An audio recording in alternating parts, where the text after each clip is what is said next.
Welcome to Ramana's Eduzone YouTube channel. ఇంకా ఈ ఛానల్ని ఎవరైనా సబ్స్క్రైబ్ చేయకపోతే దయచేసి సబ్స్క్రైబ్ చేసుకోగలరు. మనం ఈ వీడియోలో ఇక్ష్వాకుల పైన గతంలో అడిగినటువంటి ప్రశ్నలు మనము డిస్కస్ చేసుకుందాం. సో అందులో భాగంగా ఇక్కడ గమనించినట్లయితే ఇక్ష్వాకుల కాలంలో ఒక శిల్పం బాగా ఫేమస్. అదేంటి మనకు మాంధాత శిల్పం. ఇదేంటండి మాంధాత శిల్పం అంటే ఇక్కడ మనం బాగా గుర్తుపెట్టుకోవాల్సిన విషయం ఏంటంటే ఇక్ష్వాకుల కాలానికి సంబంధించిన మాంధాత శిల్పం ఎక్కడ లభ్యమైందంట మనకు జగ్గయ్యపేట. ఎక్కడండి? జగ్గయ్యపేట. అయితే ఈ మాంధాత శిల్పం యొక్క ప్రాముఖ్యత ఏంటంటే రాజు ఎలా ఉండాలో తెలుపుతుంది. చాలా చాలా ఇంపార్టెంట్. అంటే మనకు చక్రవర్తి అనే వ్యక్తి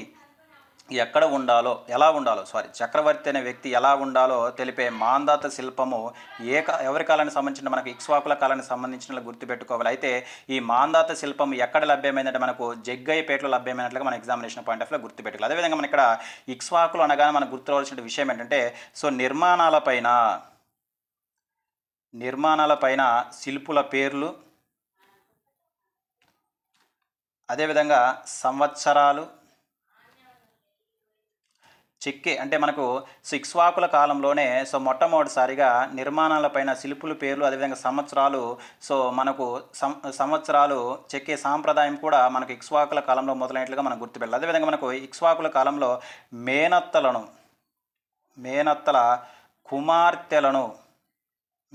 కుమార్తెలను వివాహం ఆడే పద్ధతి కూడా ఎవరి కాలంలో మనకు మొదలైందంటే మనకి ఇక్కడ ఇక్ష్వాకుల కాలం అని గుర్తుపెట్టాలి. అదేవిధంగా వీరి కాలంలో మనకు వీరగల్ పూజ విధానం చాలా చాలా ఇంపార్టెంట్ అండి. వీరగల్ పూజ విధానం ఇవన్నీ కూడా మనకు ఇక్ష్వాకుల కాలంలో ముఖ్యమైనటువంటి అంశాలండి. మనకేంటి ఇక్కడ నిర్మాణాలపైన శిల్పుల పేర్ల సంవత్సరాలు చెక్కే విధానం, అదేవిధంగా మేనత్త కుమార్తెలను వివాహం ఆడే సాంప్రదాయం, అదేవిధంగా వీరగల్లు పూజ విధానం. అంటే వీరగల్లు పూజ విధానం అంటే మనకు సైనికులను అంటే మనకు చనిపోయినటువంటి సైనికులను పూజించే విధానం కూడా వీరి కాలంలోనే మొదలైనట్లు గుర్తుపెట్టాలి. అయితే మనం బాగా గుర్తుపెట్టుకోవాల్సిన విషయం ఏంటంటే మేనత్తల కుమార్తెలను వివాహం ఆడే పద్ధతి ఏ రాజు కాలం నుంచి మనకి ఇక్కడ రావడం జరిగిందంటే మనకు వీర పురుషదత్తుడి కాలం నుంచి.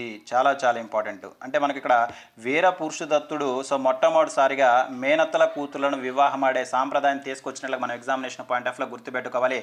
తన అత్తలైనటువంటి శాంతిశ్రీ, అదేవిధంగా హర్మశ్రీ వీరి యొక్క కుమారులను వివాహం ఆడిన వ్యక్తి ఎవరంటే మనకు ఇక్కడ మనకు వీర పురుషదత్తుడని గుర్తుపెట్టుకోవాలి. ఇక్కడ మనకు ఇక్ష్వాకుల యొక్క మొట్టమొదటి రాజు ఎవరు మనకు శ్రీశాంతమూలుడు. ఈ శ్రీశాంతమూలుడు శాతవాహన రాజు అయినటువంటి మూడవ పులోమావిని వధించి మనకి ఇక్ష్వాకుల రాజ్యాన్ని స్థాపించినట్లు మన ఎగ్జామినేషన్ పాయింట్ ఆఫ్ గుర్తుపెట్టుకోవాలి. అయితే ఇతని యొక్క రాజధాని అంటే మనకు ఇక్ష్వాకుల యొక్క రాజధాని అంటే మనకు విజయపురి అని గుర్తుపెట్టుకోవాలి. ఇక్కడ ఇంకొకటి ఇంపార్టెంట్ ఏంటంటే మనకు గతంలో అడిగింది నాగార్జున కొండలో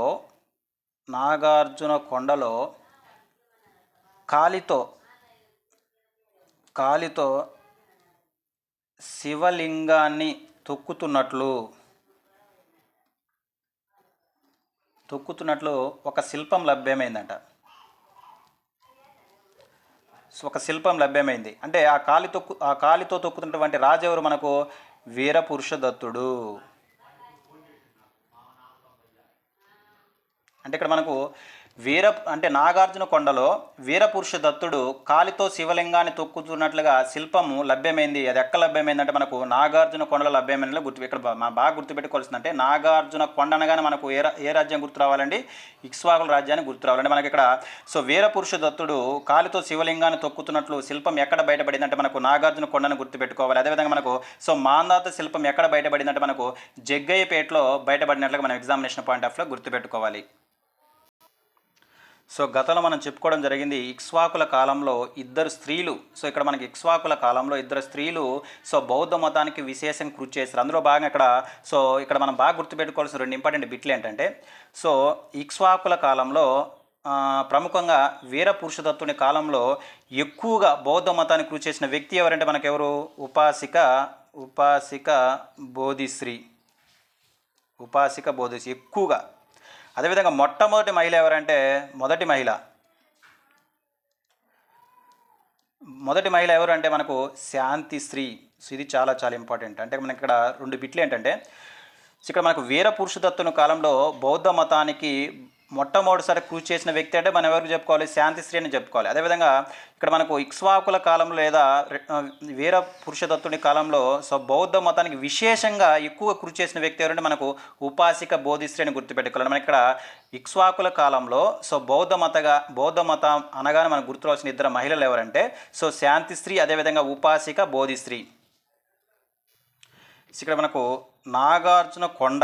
సో ఇక్కడ మనకు నాగార్జున కొండ అనగానే దీన్ని 1926లో ఏఆర్ సరస్వతి కనుగొన్నట్లుగా మనం గుర్తుపెట్టుకోవాలి. సరస్వతి అంటే నాగార్జున కొండ ప్రాంతాన్ని ఎవరు కనుగొన్నారు? మనకు ఏఆర్ సరస్వతి. ఎప్పుడంటే 1926 అని గుర్తుపెట్టుకోవాలి.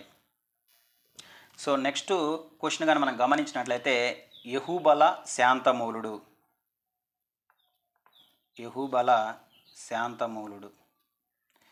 సో ఈ యహుబల శాంతమూలుడు ఎవరంటే మనకు సో వీరపురుషదత్తుని యొక్క కుమారుడు. వీరపురుషదత్తుడి యొక్క కుమారుడు ఎవరంటే మనకు యహుబల శాంతమూలుని గుర్తుపెట్టుకోవాలి. సో జనరల్గా మనం గమనించినట్లయితే శాతవాహనులు అదేవిధంగా ఇక్ష్వాకులు మొదటి 2 రాజులు సో వాళ్ళ శాసన భాష ఏంటిది? మనకు శాసన భాష వచ్చేసరికి మనకేంటిదంటే ప్రాకృతం. కానీ ఇక్కడ సో యహుబల శాంతమూలుడు కాలంలో సో శాసన భాష వచ్చేసరికి ఈ ప్రాకృతం బదులు ఏం తీసుకొచ్చాడు? మనకు సంస్కృతం తీసుకొచ్చాడు. చాలా చాలా ఇంపార్టెంట్ సంస్కృతం. అంటే ఇక్కడ మనం బాగా గుర్తుపెట్టుకోవాల్సిన విషయం ఏంటంటే యహుబల శాంతమూలుడు కాలంలో శాసనాల్లో ఉపయోగించినటువంటి భాష ఏంటి? మనకు సంస్కృతం అనే ఎగ్జామినేషన్ పాయింట్ ఆఫ్ లో గుర్తుపెట్టుకోవాలి. సో అదేవిధంగా మనకు సో యహుబల శాంతమూలుడే మొట్టమొదటిసారిగా దక్షిణ భారతదేశంలో హిందూ దేవాలయాలు నిర్మించాడు. చాలా చాలా ఇంపార్టెంట్. హిందూ దేవాలయాలు నిర్మించినటువంటి వ్యక్తి. అంటే మనం బాగా గుర్తుపెట్టుకోవాల్సిన విషయం ఏంటంటే దక్షిణ భారతదేశంలో మొట్టమొదటిసారిగా హిందూ దేవాలయాలు నిర్మించినటువంటి రాజవంశం ఏంటి? మనకు ఇక్ష్వాకులు. అందులో ఏ రాజు కాలం అంటే మనకు సో యహుబల శాంతమూలుని గుర్తుపెట్టుకోవాలి. ఇతన్ని మనం ఏమంటామంటే 2వ శాంతమూలుడు అంటాం. 2వ శాంతమూలుని గుర్తుపెట్టుకోవాలి. ఇతను వేసినటువంటి శాసనాలు ఏ భాషలో ఉన్నాయి? మనకు సంస్కృత భాషలో ఉన్నట్లుగా మనం గుర్తుపెట్టుకోవాలి. ఇవి మనకు గతంలో ఇక్ష్వాకుల పైన అడిగినటువంటి ప్రశ్నలు. సో ఈ విధంగా మీరు సో ప్రతి సబ్జెక్టుకు కూడా సో మనము ప్రీవియస్ క్వశ్చన్లు కానీ గమనించినట్లయితే సో మనకు ఉన్నటువంటి సిలబస్ ప్రకారము ఏ టాపిక్లో ఏది చదవాలో ఏది వదిలేయాలో సో మీకు అనేది ఒక అవగాహన వస్తుంది. సో ఇంతవరకు చూసినందుకు ధన్యవాదాలు.